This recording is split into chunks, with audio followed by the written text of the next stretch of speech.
Bien, bonjour à toutes, bonjour à tous. Bienvenue dans cette nouvelle vidéo intitulée L'enquête.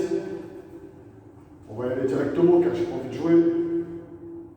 Il y a une lunette d'enquêteur que je vais me permettre de déposer car c'est une contrainte. La capuche, pour vraiment faire comprendre à ces gens que tout ça, faut que ça cesse en fait. Vos conneries. Bref, on y va. Nicolas, ce qui me fait rentrer dans ce que je vais te parler, c'est l'affaire de Rueil-Malmaison. À l'époque, tu cherchais un dealer pour 2 tonnes ou 1 tonne. Et j'ai pris ses patins. Bref, si tu es curieux, tu vas dans le livre Dehors c'est mieux. Et tu comprendras de quoi je te parle. On y va. Je m'excuse s'il y a des passages de voiture ou quoi, je mettrai des pauses, je recommencerai. Ou j'enverrai une deuxième vidéo et on y va. Et pardonnez-moi pour ma lecture, car je lis sur l'écran et sur le mur, donc c'est difficile. Bref. Là, actuellement, nous sommes en 2019. L'affaire que j'évoque, c'est celle du 14 juin, dont on a vu hier l'article de presse qui déjà nous faisait savoir que les avocats trouvaient que le procès était sous pression politique, policière et judiciaire. Bref. 14 juin 2004, 6 h du matin, perquisition. Veille de mon anniversaire du 15 juin 2004, et ça, vous l'avez sous-estimé. C'est-à-dire que j'allais avoir 25 ans, vous êtes venu la veille. Chez moi, donc, il y avait de quoi faire une grande fête, c'est-à-dire qu'il y avait 30 magnums d'alcool volés que vous n'avez pas saisis, alors même que je vous ai déclaré qu'ils étaient volés. Mais on verra pourquoi plus tard, vous ne les avez pas saisis. Ensuite, le 14 juin 2004 à 7 h, début de garde à vue pour trafic de stupéfiants. Le lieu, c'était le commissariat de Nanterre dans les Hauts-de-Seine, dans le 92. Ensuite, la durée maximum possible de retenue, c'était 48 heures renouvelables une fois, soit 96 heures. Donc, vous avez noté déjà le problème numéro 1 qui a eu la non-saisie de l'alcool. 30 magnums, hein, pas 30 Henken, bref. Le problème numéro 2, c'est que lors de ce renouvellement de garde à vue, qui lui était légal, mais il m'a été opéré par Madame Kiris, juge d'instruction, et qui, elle, est venue me le renouveler carrément dans ma cellule et non pas face à un policier dans un bureau, comme cela doit être le cas. Quant à savoir qui est Madame Kiris, n'oublions pas de rappeler que cette dame est une acharnée vis-à-vis du mur des cons. D'accord? Et que son casier mentionne différentes choses et qu'actuellement elle est sur l'affaire d'Estelle Musin. Bref. Ensuite, cette juge, ce jour-là, ce jour de ce renouvellement, me pose une étrange question, à savoir, Monsieur Psykri, pourquoi plutôt que vous tatouez une arme, plutôt que vous tatouez une rose, vous n'êtes pas tatoué... Bref, je recommence. Monsieur Psykri, pourquoi plutôt que vous tatouez une rose, vous vous êtes tatoué une arme? Je vous ai répondu ce jour-là parce que j'étais fou de ce rappeur-là, qui est américain, et qui, lui, s'appelle Tupac et a une arme, la même que je possède sur l'abdomen, sauf que moi, j'ai fait retirer le nombre 50 ainsi que la petite inscription en dessous. Donc, Tupac, le rappeur américain. Voilà votre réponse, je vous l'ai donné dans une cellule, j'allais dire dans un bureau, mais dans une cellule. Vous n'y avez pas cru, je vous apporte le fait. Ensuite, ce que j'apprends en garde à vue. C'est-à-dire que ce qui est retenu contre moi, c'est seulement 170 € découverts lors de la perquisition, puisque 30 magnums y ont été laissés, ainsi que 2 témoignages anonymes qui disent « Monsieur Psykri dilague les tâches dangereuses sur les lieux de deal ». À voir plus tard ce que ces témoignages anonymes valent, et je précise tout en mentionnant que cette question... Non, ça c'est plus tard dans le jugement, on verra. Bref, on me dit ça. Ensuite, du 14 au 18 juin 2004, le parcours judiciaire. Commissariat de Nanterre, fin de garde à vue. Ce qui veut dire que je suis déféré devant le parquet du tribunal de grande instance de Nanterre. Nous étions 26, je le précise. Donc 24 avocats, bref. Ensuite, je me trouve incarcéré à la maison d'arrêt des Hauts-de-Seine sous le coup du mandat de dépôt correctionnel. Retenez bien ce mot correctionnel. Ensuite, 5 à 6 jours plus tard, j'ai été transféré à la maison d'arrêt de la santé car j'avais plus de 21 ans et seuls les détenus âgés de plus de 21 ans y étaient acceptés. Et comme dans mon dossier, vous avez pris plein de petits jeunes majeurs pour garnir vos conneries, vous comprendrez pourquoi moi j'atterris là-bas et les autres dans les maisons d'arrêt normales. Bref. Le problème numéro 3 que j'observe durant le mandat de dépôt, en me rendant au parloir familial, alors que j'étais placé au quartier disciplinaire, je suis tombé sur M. Franck Martin, alias Obélix, lui-même étant au parloir, puis incarcéré pour des faits de blanchiment d'argent via une villa comptant 2 millions d'euros et payée en espèces. Qui est Franck Martin? Un ex-agent de la brigade des stupéfiants du commissaire de Nanterre, qui lui est là, d'accord? Et dont je rappelle, d'accord? Vous ferez une pause, surtout sur le rouge, mais aussi le jaune, c'est bon à savoir. Alors pardonnez-moi. Ensuite, c'est-à-dire que lui déjà je l'ai vu au placard, hein, d'accord? Bref, c'est un policier. Bref, problème numéro 4, observé pendant le mandat de dépôt. En me rendant... Attendez, je vais vous faire les choses bien. En me rendant à l'une de mes nombreuses convocations du SPIP, cette dernière m'apprenait l'existence dans mon dossier d'une note elle-même faite à la main, ainsi qu'à l'aide d'un stylo rouge, puis signée de la main de M. Nicolas Sarkozy, ainsi que tamponnée du sceau de sa fonction. Contenu de la note. Surtout ne pas accorder de demande de remise en liberté aux accusés de ce dossier susceptible de vendre des produits stupéfiants dont les bénéfices iraient en Algérie afin de financer une branche terroriste, et plus particulièrement devant servir une fois sur place à l'achat d'armes. D'accord? Ce que je peux préciser de cette note, mais qu'on verra plus tard aussi, c'est que Maspip elle-même était choquée de l'existence de cette note, mais pourquoi? Et ce à quoi je rajoute que, tellement qu'elle était choquée, elle m'en a parlé debout, ça l'a fait se rasseoir. Mais inquiétez-vous pas, j'ai tout compris. Bref. Le problème numéro 5. Observé durant le mandat de dépôt. Mon placement cellulaire aux côtés de Farid Benetou qui normalement est strictement interdit. Les textes de loi interdisent d'enfermer dans la même cellule les détenus placés en détention sous le régime du mandat de dépôt criminel avec d'autres qui le seraient sous le régime du mandat de dépôt correctionnel. Ça, c'est vos textes de loi à vous, les nôtres, c'est-à-dire car je suis français.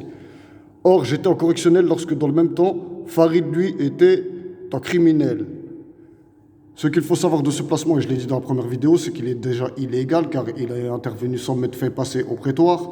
Ensuite, pour des faits qui, par le règlement de n'importe quelle prison française, ne sont pas possibles de m'être reprochés. C'est-à-dire que parler à la fenêtre, c'est interdit nulle part, frère. Ensuite, qui est Farid Benetou? Je vais juste vous rappeler que Farid Benetou est celui qui a dégoûté M. Bafi, parce que Bafi ne savait pas qui était ce gars-là, et qui, lui, n'est autre que le formateur des Kouachi. Kouachi, Charlie Hebdo. Donc, moi, en correctionnel, et en plus dans une affaire de stup, je n'ai rien à faire avec un terroriste en cellule qui, lui, est en criminel. Mais passons. 8 mois plus tard, fin de mandat de dépôt, l'arrivée du jugement. Le problème numéro 7 que je remarque, l'obligation pour les familles de présenter une carte d'identité pour pouvoir assister au jugement de leurs proches. Démarche normalement réservée au jugement criminel et non correctionnel. C'est un petit problème qu'il faut relever. Bref, le problème numéro 6, la présence de plusieurs tireurs d'élite postés sur les toits du tribunal durant toute la durée du jugement. Le problème numéro 5, la présence d'un chien démineur d'explosifs devant vérifier l'entièreté de la salle du jugement avant que celui-ci ne commence jour après jour. Il faut bien qu'ils comprennent, les 25 avocats des 24, que vous avez été pris pour des commis. Mais bougez pas. Donc, l'arrivée du jugement. Et c'est déjà 3 premiers pépins. Donc, le jugement, ce qu'il faut savoir, c'est qu'il a duré 5 jours. D'accord? Mettez-le vous en tête. Seulement 2 questions me sont posées durant ces 5 jours d'audience. D'où viennent les 170 €? Et pourquoi je dis là que les tâches dangereuses sur le lieu de deal? Important, question posée le 3e jour d'audience, car j'ai été interrogé le 3e jour du jugement. D'accord? Et ça aussi, il faut le retenir. Réponse à la première question. Il y a une voiture, j'espère, elle ne va pas venir. Réponse à la première question. Les 170 € proviennent d'un travail exécuté au noir que j'opère sur le parking du magasin de meubles Conforama. J'y stationne avec une camionnette tout en proposant aux clients de ce magasin mes services de livraison concernant les meubles achetés mais qui, eux, ne rentrent pas dans leur voiture, de par leur grande taille. Les 170 € sont donc justifiés. Réponse à votre 2e question, que je rappelle n'était autre que pourquoi je dilague les tâches dangereuses sur le lieu de deal. Je ne dilague aucune tâche, qu'elle soit dangereuse ou pas. N'oubliez pas de préciser que ces accusations émanent de 2 témoignages anonymes. D'ailleurs, ces mêmes témoignages anonymes se voient être contredits et donc balayés non pas par ma personne, mais juste par votre propre enquête. Je veux dire par là qu'hier, soit durant le deuxième jour de ce jugement théâtral, vous avez reproché avec force et conviction à l'un de mes co-accusés d'être le chef de tout ce fameux réseau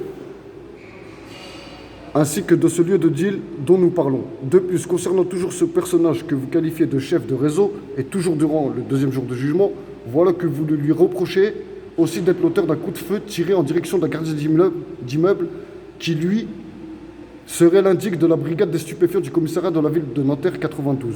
Aussi, j'aimerais vous faire savoir qu'en temps normal, un chef ne reçoit d'ordre de quiconque, tout comme vous rappelez aussi que tirer avec une arme à feu en direction d'une personne est une tâche dangereuse. À vous écouter, j'aurais donné ordre au chef de ce réseau d'aller tirer avec une arme à feu sur une personne alors même que ce chef est chef, justement car personne ne peut leur donner de quelconque tâche que ce soit. Vos témoignages anonymes et invalides, vos témoignages invalides sont invalides et frauduleux. Ne bougez pas, on continue. Car, aussi miraculeux que ce soit, sur 5 jours, on m'a posé que 2 questions à moi. Moi, le foufou, comme elle me qualifiait la juge, mais je comprends aussi pourquoi elle me qualifiait de foufou. Et on continue. Incroyable, n'étant pas satisfait d'avoir été questionné seulement 2 fois, je demande à mon tour à Madame la juge si je pouvais moi la questionner. Juge Madame Polge que je ne soupçonne et n'accuse d'aucun fait. C'est-à-dire que pour moi, elle est claire. Réponse de Madame la juge. Oui, vous pouvez, Monsieur Psycri. Vous remarquerez que je cite mon nom et que je ne suis donc pas un corbeau. D'accord? Première question adressée à Madame la juge. Trouvez-vous normal que Monsieur Franck Martin, alias Obélix, qui lui est l'un des policiers constituant la brigade anti-stupéfiants du commissariat de la ville de Nanterre et qui de surcroît a enfoncé des portes à 6 h du matin lors des perquisitions opérées chez des personnes de ce dossier, soit incarcéré avec moi à la maison d'arrêt de la santé pour une affaire concernant un blanchiment d'argent via la revente d'une villa estimée à 2 millions d'euros. Très important à relever. Alors que j'adressais ma question à Madame la juge, après qu'elle-même m'y ait autorisé à le faire, c'est Monsieur le procureur Ganivet Fabien qui subitement saute de son siège pour m'interrompre et me dire ceci, je cite. Monsieur Psycri, je ne peux pas vous laisser dire ça. Patientez une minute que je puisse vérifier vos déclarations émises sous forme de questionnement. Alors, de là, Monsieur Ganivet se met à sortir de sa poche son téléphone portable personnel de marque Nokia et de couleur bleue. Puis, il se mit à appeler une personne en prétextant appeler le commissariat de Nanterre pour vérifier mes dires. Petite étoile. Notons que cette scène s'est jouée alors même que l'audience, elle, n'avait pas été levée. Tout comme elle s'est jouée devant 25 avocats se plaignant déjà dans les pages médiatiques d'assister à un procès politique. D'accord? Le procès politique, il est là. D'accord? Et comme quoi que M. Karim, c'est le chef de la tête, du réseau, de je sais pas quoi. Et ça, c'est vous qui le dites, hein. Eh ben, c'est écrit là. Donc je peux pas dire à un chef va faire ça ou ça. C'est moi le larbin, paraît-il. Bref, on continue. Ce même monsieur Ganivet passe donc un coup de téléphone, finit par raccrocher, puis me dit ceci. Monsieur Psycri, vous n'êtes qu'un menteur, et le mot menteur, je l'ai mis en rouge, qui ne cherche à tirer la couverture vers lui pour se sortir de cette affaire. Menteur, vocabulaire employé par monsieur Nicolas Sarkozy face à monsieur Pujadas lors des primaires des Républicains, alors que ce dernier le questionnait au sujet des déclarations faites par monsieur Takedine sur d'éventuels financements frauduleux. Et là, vous remarquez que j'ai un message de mon affaire de séquestration. C'est-à-dire que dire que parce que Nicolas a dit le mot menteur, alors il est en contact avec monsieur Ganivet, et monsieur Ganivet a dit le mot menteur parce que c'est le vocabulaire. Ça fait light. Mais moi, je vais vous dire une chose. Dans ma vie, vous êtes venu me voir pour séquestration et vous m'avez reproché d'être en contact avec quelqu'un de ma famille parce que dans mes messages, j'écrivais le mot moi, MOI, je l'écrivais MWA. Et de là, vous saviez que c'était moi au bout du fil. D'accord? Donc, vous me reprochiez à l'époque mon vocabulaire écrit. Je vous reproche, monsieur Nicolas Sarkozy, je parle à vous plus personnellement à présent, votre vocabulaire oral. Bref, passons. Aussi, j'aimerais rappeler que de base, je m'adressais à madame la juge. Aussi, j'aimerais que de par cette démarche, vous compreniez aussi que ce monsieur Ganivet s'est en quelque sorte permis de réouvrir un dossier d'instruction qui, lui, était déjà fermé.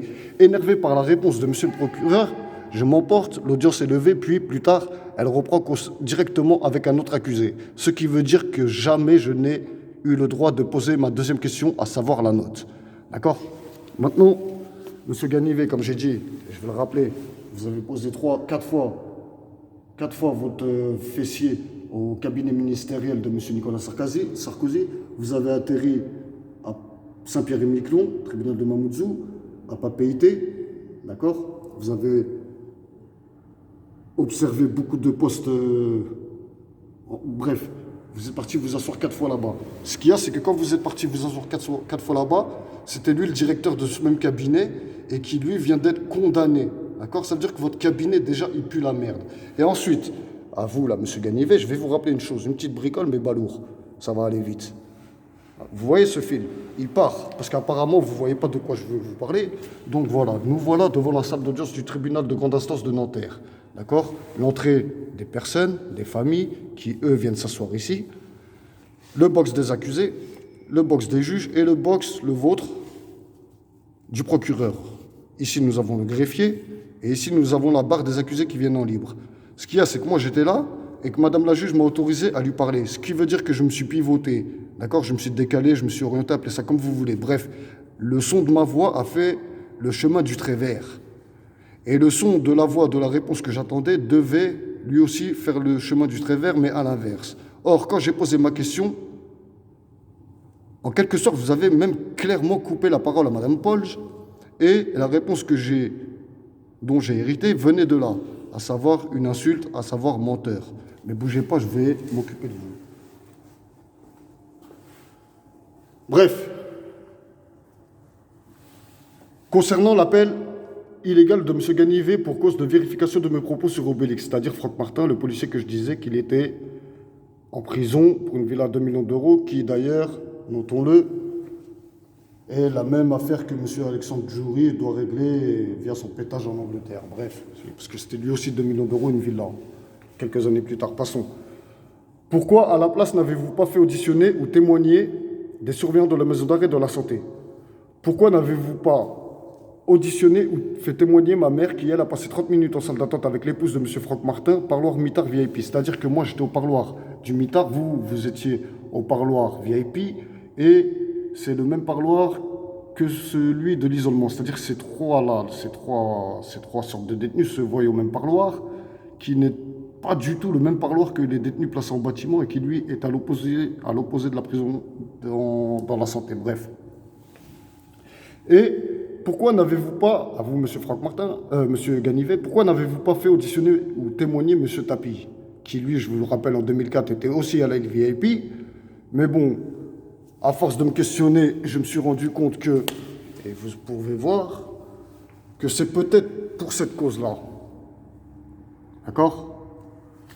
Nicolas Sarkozy est intervenu dès 2004 pour un règlement à l'amiable en dehors des tribunaux du conflit entre Bernard Tapie et le Crédit Lyonnais en donnant l'instruction, j'insiste, d'entamer une médiation contre l'avis du consortium de réalisation.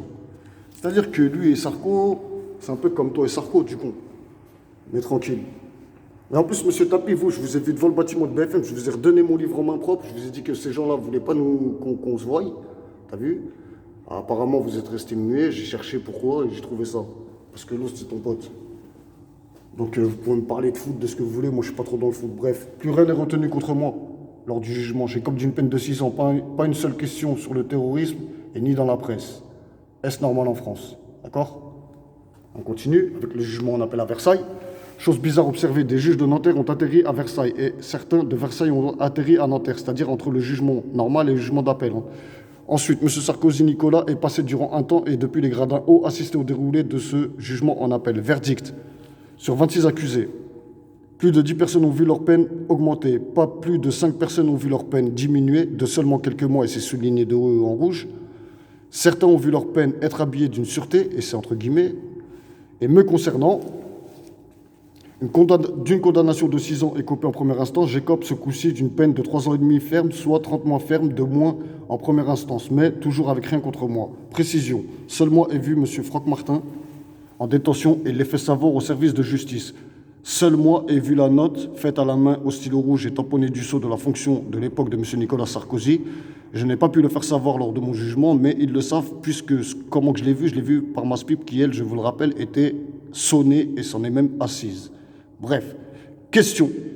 Ces gens-là, c'est-à-dire vous, là, les gens du tribunal, ces gens-là pensent-ils m'avoir fait une faveur? Et si oui, pourquoi? Car je vous rappelle que seul moi, on m'a retiré plus de 2 ans, je pense. Alors que les autres, c'était des 3 mois en moins et la plupart, c'était des plus que des moins. Bref, On continue 13 ans plus tard, c'est-à-dire presque de nos jours. La primaire des Républicains, comme je vous l'ai dit, mais là j'ai la vidéo. Et d'ailleurs, je vais vous dire, j'ai des vidéos de policières que j'ai enregistrées, de juges que j'ai enregistrés, de ta gueule, Nicolas, qui dit certaines choses, pas enregistrées, mais publiques à la télé, et que je vais te faire réécouter. Et j'ai des trucs de philosophe, bouge pas. Primaire des Républicains, quand tu réponds, là, du con, là, quelle honte, quelle indignité quand l'autre il te parle de l'autre, Takedine, d'accord? Suite à cette déclaration, je comprends 4 choses. Le procureur Ganivet était bel et bien au téléphone avec M. Sarkozy lors de son appel effectué en pleine audience. Je comprends que via cet appel, le procureur Ganivet vient de protéger le policier des stupes de Nanterre, M. Martin. Ensuite, en le protégeant, cela me confirme que les policiers étaient eux aussi au courant de toute cette mascarade et de cette note frauduleuse portée sur le terrorisme, et donc en rouge. Cela me reconfirme les raisons de la non-saisie des 30 magnums d'alcool volés lors de la perquisition. C'est pour ça que on a pu s'interroger sur le pourquoi vous les avez pas pris alors qu'ils étaient volés et que je vous ai même insulté ce jour-là, bande de cons. Bref. Vous voyez là, il y a marqué pourboire apporté à mon raisonnement, car si de nos jours, l'affaire se serait passée là de nos jours, le pourboire c'est vous qui me l'avez mis avec justement une peine en plus concernant le vol de 30 magnums. Mais je vais vous expliquer pourquoi. Car à l'époque, cette affaire elle se déroule en 2004. En 95, l'attentat, c'est le RERB Saint-Michel opéré par Khaled Kelkal qui lui ne buvait pas. Ensuite, c'est 2001 USA World Trade Center opéré par Ben Laden et ses troupes qui eux ne buvaient pas. 2004, filière du 19e Irak, Farid Benyetou qui lui ne buvait pas et que vous m'avez fait atterrir avec moi en cellule pour des raisons invalides, pareil, frauduleuses, appelez ça comme vous voulez, mais votre justice pue la merde. Bref. Ce que je dis, c'est que cette affaire qui s'est passée en 2004 et face à des terroristes qui, eux, ne buvaient pas, est à comparer avec les terroristes de nos jours qui, eux, boivent et qui font et commettent des actes que moi, personnellement, je ne cautionne pas et que je ne cautionnerai jamais ni de mon vivant ni de mon mort. Bref. Petit 4, je comprends l'étonnement de Maspip face à cette note et je l'explique. Vous voyez l'étonnement de Maspip. L'étonnement de Maspip face à la note. Cette note n'aurait jamais dû être vue par moi ou par Maspip, car avec ou sans note, Maspip, à elle seule, ne peut point décider de mon maintien en détention ou de ma libération. Son statut de simple spip n'est pas assez large pour ça. Non, cela se passe à l'étage supérieur. L'étage qui, maladroitement, a joint par erreur cette note à l'une de mes nombreuses demandes de DML, toutes refusées, demande de mise en liberté. Bref. C'est pour ça que Maspip, elle était choquée. Parce que la note, même elle n'avait pas à l'avoir. Bref. 13 ans plus tard, alors que je bénéficie d'une permission exceptionnelle de sortie lors d'une incarcération, je décide de ne pas réintégrer ma cellule. Suite à cette non-réintégration, les gendarmes passent poser 3 questions à mes anciens co-détenus à 21h dans leur cellule et non pas par leur avocat comme cela devrait l'être. C'est-à-dire que là, on a un fait similaire à Madame la juge qui vient me faire renouveler un renouvellement de garde à vue en cellule au lieu de dans un bureau. Bah là, c'est pareil, c'est en cellule au lieu de par leur avocat. Bref. Question numéro 1. Que pensez-vous que M. Psykri puisse tuer son épouse? Réponse numéro 1. Non, nous ne le pensons pas, car la prise en charge de sa dernière permission de sortie était justement sa femme. Tout s'était bien passé et M. Psykri en était même rentré, contrairement à ce coup-ci où il n'avait pas de prise en charge requise. Question numéro 2. Pensez-vous que M. Psykri puisse tenter de regagner l'Algérie?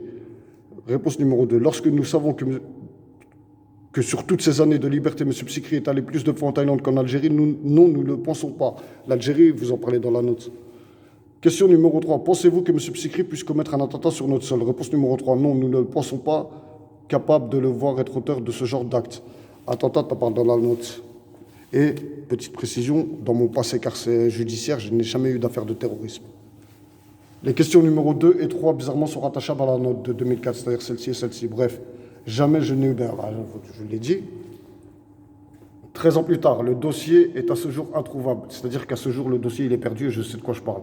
L'ami de Nicolas Sarkozy, Alexandre Djouri, se fait arrêter en Angleterre pour une affaire de villa au blanchiment à 1, comme Franck Martin. L'ami de Nicolas Sarkozy, Bourgui, avocat de profession, dit sur BFM que quand il faut mentir, il sait mentir. Je vais le niquer, l'affaire Fillon, les costumes à 7 balles, tout le monde est au courant. Bref, Monsieur Bourgui, vous, je vais revenir vers vous dans une autre vidéo, bougez pas. Lui, je vous en ai parlé vite fait, mais c'est balourd, rue du Terranova. Ce que j'avais oublié de vous dire quand je vous en ai parlé, c'est que lui, quand il m'approche, je sais pas que c'est une balance. Et quand 5 jours après, j'appelle mon frère et si ça, je sais pas encore que c'est une balance. Toi, j'apprends que t'es une balance, c'est quand tu tires sur Hachoui et que je vois ta tête à la télé et qu'on commence à dire de toi que t'es un indique du commissaire de Versailles. Lui, c'est le dernier terreau que j'ai fait. Je vous explique. Je suis arrivé, j'avais des problèmes avec des surveillants en Beauvais. J'ai demandé l'isolement, sinon j'allais les amocher. Ils m'ont dit, t'as pas le profil. J'ai dit, bah, tu me mets ta réponse écrite. Ta réponse là que tu viens de me donner, tu me la mets par écrit. Je monte, je dégomme tes surveillants et avec ton papier, j'irai voir le jugement. Il m'a mis en isolement. Bref, je suis arrivé à 18h. Ça fait tard. Pour ceux qui connaissent la prison, ça fait tard pour arriver en isolement. Lui, là, Sid Ahmed Glam, il était là, Ahmed. Moi, je suis arrivé, j'étais là, la dernière cellule. Ce qui veut dire qu'entre nous, il y avait 15 cellules, toutes pleines. J'ai fait mon installation toute la nuit, j'ai lavé la cellule à la javel, ceci, cela. Bref, j'ai dormi qu'une heure. Vous êtes venu à 7h du matin me dire que je changeais de cellule. J'ai dit, je retourne pas au bâtiment. Vous m'avez dit, t'inquiète pas. J'ai dit, je vais où? Vous m'avez dit à la deuxième. Or, vous aviez éjecté le mec entre-temps de la deuxième pour m'y coller à lui. D'accord? Je vous passe l'effet de vous faire savoir que vous m'avez aussi mis dans la promenade le roux, Mehdi, les 2 grenades de Sarcelles, hyper cachères, ceci, cela. Et plein de choses, je vous en passe. Bref. Fait rattachable à la note de Nicolas Sarkozy, dont je vous parle. Les 30 magnums d'alcool non saisis dans la reprise, ça, vous savez. Mon renouvellement de garde à vue qui risque, mon placement cellulaire aux côtés de Farid. Les tireurs d'élite sur le toit de la préfecture. La présence d'un chef de mineur lors du jugement. La présence d'un frère musulman aux côtés des accusés lors du jugement qui ne connaissait personne et que personne ne connaissait. Présent pour faire le lien avec l'Algérie, mentionné dans la note. D'accord? Ça, c'est moi qui vous le dis et qui le découvre.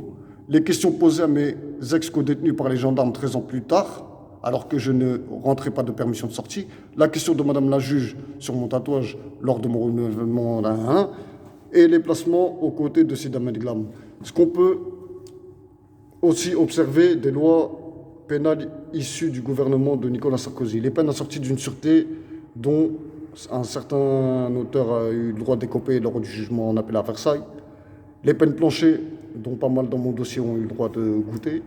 Les témoignages anonymes, dont pas mal, pareil, on a goûté, mais que moi aussi j'ai goûté. Bref, et la tolérance zéro. N'oublions pas ça. Ensuite, il y a l'après de tout ça. C'est-à-dire qu'il y a eu la vengeance des collègues de Franck Martin, que vous découvrirez dans Dehors c'est mieux. Et maintenant, que moi je vous ai révélé tout ça, enfin, fait découvrir ou parler un peu de tout ça, quoi. J'aimerais que, comme vous le voyez, une petite sorte de flèche, que l'on s'interroge sur lui, là, je l'ai mis en bancal parce que je ne comprends pas sa demande, c'est pas parce que je manquais de place, qui lui dit du juge Tournaire que c'est un acharné et qu'il a un faux dans son dossier et que c'est pour ça que monsieur il est en justice, monsieur Buisson. Bref, je vais juste me permettre, et je l'ai déjà fait, mais me repermettre, voilà, acharné, d'accord, elle aussi elle est acharnée. Elle aussi, elle a des histoires de faux dans son dossier, je sais pas quoi, même si elle est relaxée. D'accord? Ma fille, mon pote, je comprends que t'es vénère, mais moi je suis encore plus vénère que toi, parce que moi ils m'ont fait boire des cafés et compagnie avec. Mais tranquille, j'aime ta réaction. Contrairement à celle de monsieur Hardisson. Et j'en dirai pas plus. Bref, on va se quitter pour cette vidéo-là. Sachez que les autres vidéos, il y aura un peu de lecture de livres, il y aura un peu de vidéos, mais j'ai pas fini. En fait, c'est tout l'UMP qui pue la merde. Pardonnez-moi de ce langage, mais tout l'UMP pue la merde, d'accord? Moi, je vous le dis, et je suis pas anonyme. Et tenez, je vais vous refilmer vite fait des... Je ferai des pauses. D'accord?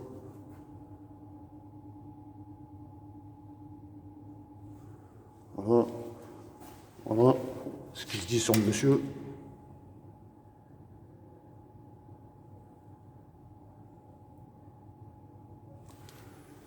Puis voilà, je vous laisse.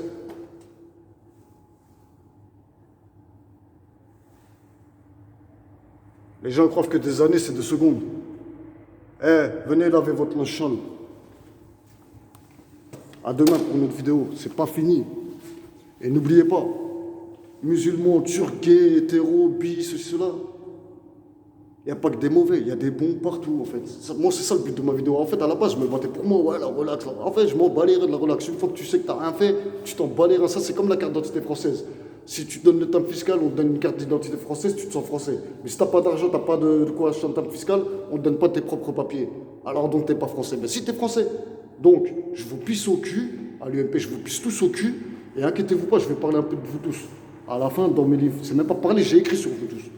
Donc ne soyez pas pressés, j'arrive, je reviens.